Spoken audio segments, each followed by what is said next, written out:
В минувшие выходные глава Коми встретился с бойцами на передовой. Владимир Уйба передал нашим защитникам гуманитарную помощь и 2 квадроцикла.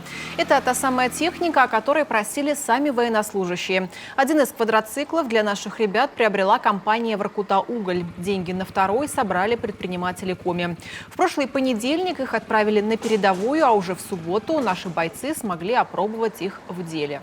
Хочу сказать, что еще раз ребята все подтверждают о том, что это очень сегодня нужная техника, потому что сегодня на передовой решает скорость очень серьезные проблемы от БПЛА, и квадроцикл в этом смысле намного маневреннее, чем любой УАЗик. Поэтому очень важно, что эти квадроциклы сегодня будут работать в помощь нашим ребятам, и, как я уже говорил, помощь нашей будущей победы. Владимир Уйба рассказал и о состоянии бойцов. Все в здравии, готовы служить, честь республики не роняют, работают по-настоящему. Вручил на передовой нашим землякам глава и государственные награды Республики Коми. Торжественно, как и полагается, под звуки военного оркестра.